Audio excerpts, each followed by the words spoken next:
Do you ever wonder what lurks in the darkness, just beyond the edge of your vision? Have you ever felt eyes on you when you were sure you were alone? It starts innocently, like the soft shuffle of leaves or the creak of a door. But what if I told you those sounds mean something more? What if I told you they are the whispers of something waiting? The story began on a cold, moonless night. Emily and her friends had dared each other to explore the old Remington estate, a decaying manor deep in the woods. The place was infamous for its tragic history. Rumors spoke of the original owners vanishing without a trace, their bodies never found. But what drew the group there wasn't the legends, it was the challenge. They were young, cocky, and eager for the thrill. "Come on, it's just an old house," Emily said, pulling her flashlight from her bag. The beam flickered weakly, casting long, trembling shadows. What's the worst that could happen? Have you ever asked yourself that same question? Have you ever tempted fate by underestimating the unknown?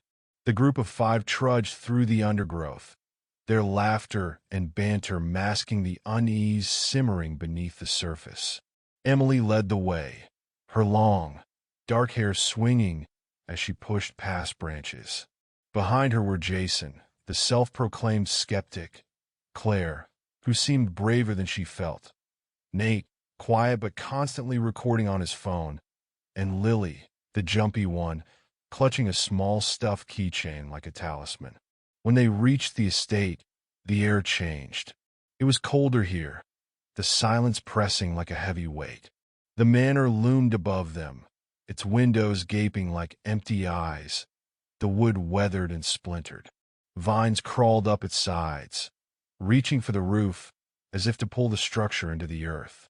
"It looks worse than I expected," Jason muttered, stepping closer to Emily. "Scared already?"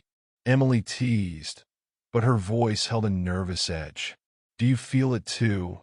That subtle tug in your gut that tells you to turn back? Would you ignore it?"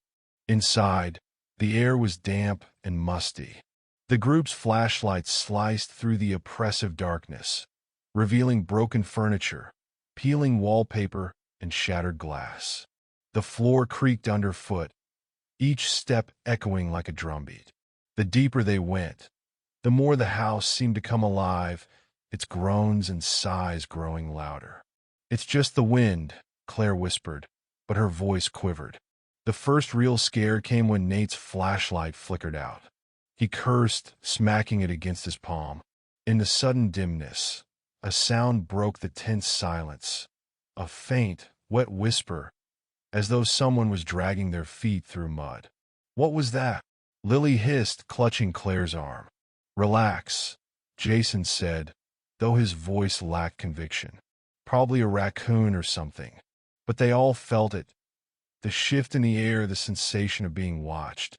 Nate fumbled with his phone, turning on its light. As the beam swept across the room, it landed on a doorway at the end of the hall. The door was slightly ajar, revealing only blackness beyond. "Should we check it out?" Emily asked, her voice barely above a whisper. "Would you have gone further? Or would you have turned back?"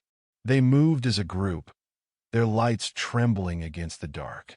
The door creaked open under Emily's touch, revealing a staircase spiraling down into the basement. The air that wafted up was thick with rot and something sharper, metallic.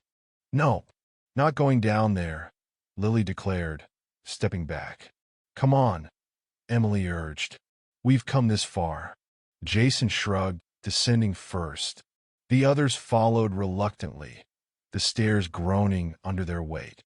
The basement was vast, the walls lined with shelves cluttered with rusted tools, jars of indiscernible contents, and faded photographs. But the center of the room drew their attention. A circle etched into the stone floor, its grooves filled with something dark and dried. "What is that?" Claire asked, her voice trembling. Nate knelt, running a finger along the edge. "Looks like dried blood. Why would someone do this?" Lily whispered, her eyes darting around. "Rituals, maybe," Jason said, forcing a chuckle. "People are into weird stuff." A sudden crash from upstairs made them all jump. Lily screamed, dropping her flashlight. It rolled across the floor, its beam illuminating the far corner of the room.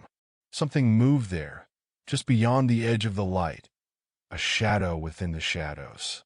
"Who's there?" Emily demanded, her voice stronger than she felt. The shadow didn't answer. Instead, it crept closer, its form twisting and stretching unnaturally. The group backed away, huddling together. "We need to leave," Claire said, her voice high and panicked. But the shadow surged forward, and the lights went out. Darkness swallowed them, and with it came a sound, a guttural growl, wet and deep. Panic erupted. They scrambled for the stairs, tripping over one another in their haste. In the chaos, Lily's scream tore through the air. "Lily!" Claire yelled, reaching for her friend, but her hands found only empty air. The road they had driven in on was gone. In its place was an endless expanse of trees, their trunks blackened and charred. Emily turned to Jason, her eyes wide with terror. "We're not out." The realization hit them like a punch to the gut. The house had let them go, but it hadn't set them free. They were trapped, hunted in a darkness that stretched beyond walls and into a forest that had no end. Would you survive if it were you? Or would the darkness claim you too? If this story left you shivering, subscribe to my channel for more tales that will keep you awake at night. You're not afraid of the dark, are you?